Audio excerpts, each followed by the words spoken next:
Hello, my movie peep. I gotta be honest with you, not loving how it's just been back-to-back side flicks here on the channel. Don't get me wrong, happy that there's movie news to discuss and we got plenty of it here. But I like to bring y'all different kinds of videos too, so if there's a topic you've been wanting to see me talk about in a solo video, please suggest it down below. I feel like I've hit a creative wall and I'd like your motivation to get over it, okay? Hit me with a mean comment or something, man. Awaken the beast within me. Let's talk about movie news now. Some of the things we're going to be discussing here today, guys, is we've got 2 trailers that released in preparation for the Super Bowl. Oh, there you go. Talking about the Super Bowl trailers coming up. Okay, I got one idea. Give me another one. Looks like we've also gotten what is the official plot for Deadpool 3 and what little we can speculate from that. A brand new look at Captain America 4 and his brand new suit. That alone, so much more, so you guys know the drill. Leave your opinions down below with everything we discuss here today. And while kicking things off here, let's start with the trailers that were released this weekend, like for Despicable Me 4. Oh, a lot of you guys have been wanting to see this movie, and I'm happy for you. I wish I could meet that level of minion hype that you guys have, but outside from a meme perspective where we get all suited up to watch the movie, I've always just been kind of on the Despicable Me franchise. I don't think they're bad movies, but I don't love them like the way some of y'all do. Maybe it's because I just didn't grow up on them. But lately I have been quite enjoying the Despicable Me movies. That Rise of Gru film that came out just recently, I actually had a blast watching that in the theater. And now with this 4th Despicable Me movie, we have Gru finally being a father, having his own little baby. I think this trailer was cute enough and feels in line with what they've been doing with the Despicable Me franchise. Really liking that Will Ferrell is going to be playing the bad guy in this movie alongside Sofia Vergara. To me, it's kind of the internet reaction that's been the most interesting because there's so many diehard Despicable Me fans wanting to make sure that they keep the lore accurate. They're wanting to know how come there's a couple of minions with Gru. I thought he gave them up in the last movie. Well, obviously he kept a few. Then they're wondering where Gru's brother is at. It's like, oh, I thought he'd be part of this film. Maybe he'll make a cameo at the end. Between this and the prequel Minion world, it's crazy that the Despicable Me franchise has spawned this far. But overall, I like the trailer. Not gonna pretend to be crazy excited for it, but I am happy for you guys who are crazy excited to be Despicable Me. Now wait till you see me when Shrek 5 trailer comes out. That's when you'll see me jumping up and down. Next up here, we got the 2nd trailer for Ghostbusters Frozen Empire, and wow, this was the nostalgia bait trailer. I talked about one of the biggest positives that first Ghostbusters Frozen Empire trailer had is that it looks like this franchise is no longer relying on nostalgia to kind of sell you the movie. It felt very much like a classic Ghostbusters story set in New York, a brand new monster, or I should say ghost. The people working on the movie even said that they were inspired by the cartoon Ghostbusters series and wanting to bust out some sort of wacky villain. I love the sound of that. And well, in this trailer, nah, they went back to just nostalgia baiting. Plenty of footage showing off Bill Murray and the old Ghostbusters in there, which is kind of nice to see them. They gave us a throwback to the library ghost, a Slimer in there. They even bring back William Atherton, and hopefully he got his dick back. Yes, it's true.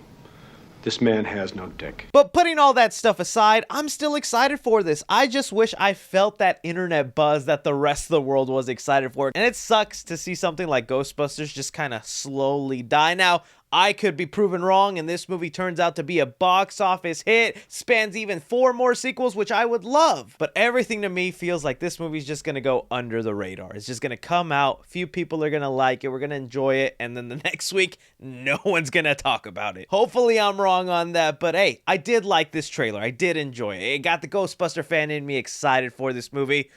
I just wish I was feeling the buzz, you know? I want that fandom hype. Moving on here, we got a news story that at first I thought was cute, cuddly, sweet.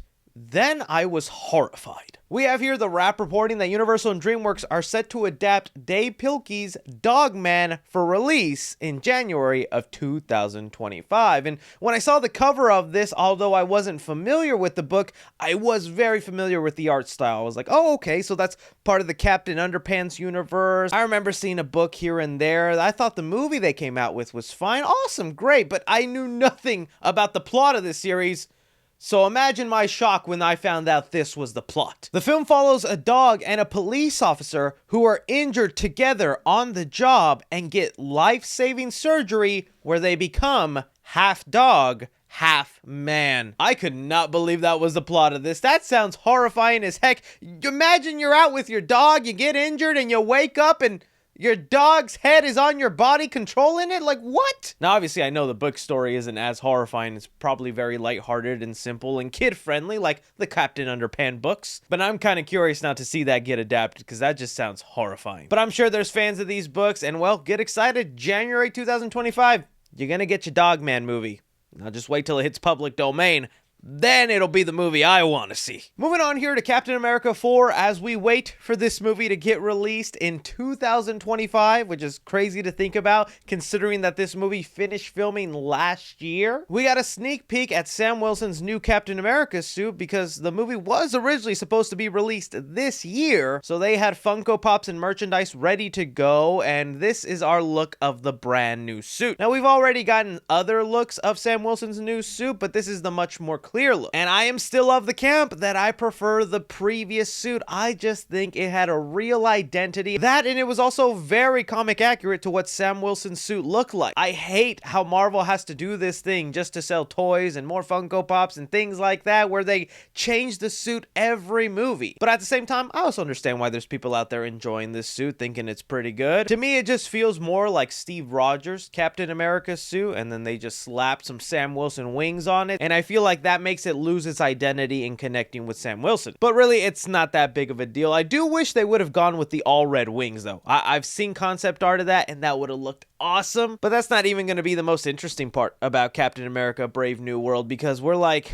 is this movie going to be good or not? We just got a report that they're going to be doing reshoots from the month of May all the way till August. That's 4 months of reshoots. That's pretty giant for reshoots of a movie, because a typical Marvel movie is actually shot in about 4 months. So it seems like they're almost refilming an entire movie, and this is what we've just been seeing from Marvel lately. They've been shucking around, trying to figure out what to do, what's the right step, and if this is all in part to give us a better movie than what was previously filmed, great. But it also got to make you wonder what approval process happened that whole movie got to be made, and now you're about to make a whole nother movie. We'll just wait and see, but you guys see the new Captain America suit. Upgrade or downgrade? Bringing us here to the movie that will save the MCU, Deadpool 3. We got revealed the official plot of the movie, and although it's very short, it does gives us some things to speculate about. So the plot that we have revealed, thanks to a Japanese website connected to Marvel, they have it here saying the irresponsible hero Deadpool will change the history of the MCU with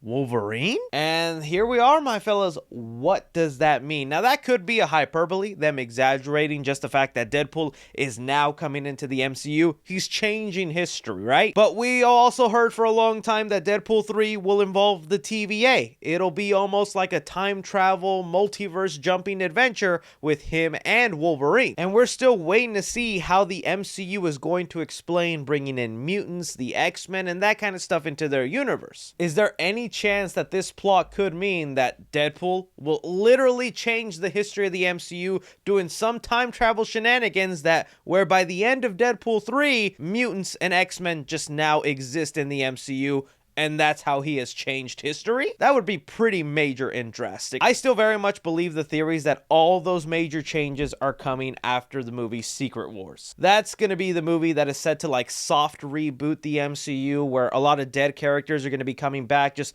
probably played by different actors, a la Iron Man or maybe Steve Rogers' Captain America. They'll also change the history where mutants were just always on the MCU, and maybe the Fantastic Four were the first superheroes in the MCU, stuff like that. But maybe Deadpool is doing it a little bit sooner and setting the groundwork for that to happen. Honestly, it's just gotten to the point where I don't care about the larger universe setup anymore. I just want a good self-contained movie. Like, that's what I'm begging for when it comes to Spider-Man 4. Give me a good solo Spider-Man movie. With Deadpool and Wolverine, I just kind of want to see them chum it up, have fun, and make it an entertaining movie. Not something that sets up the larger MCU. But I think Kevin Feige knows so many people are going to end up watching Deadpool and Wolverine. It might be the last big hit MCU movie, because I just don't see hype from these next couple of movies. But we'll just have to wait and see right now. What do you guys interpret with this little plot synopsis? Is it just kind of like a hyperbole being like, yeah, he's changing history, or he's actually going to change history? But that is all movie news currently going on right now, guys. I want to thank you so much for taking time out of your day to watch me talk some movie news. Don't be forgetting to hit that like button, subscribe if you haven't already. Follow me on Twitter at 3C Films or on TikTok at 3C Films. But as always, I'm Chris. Take care.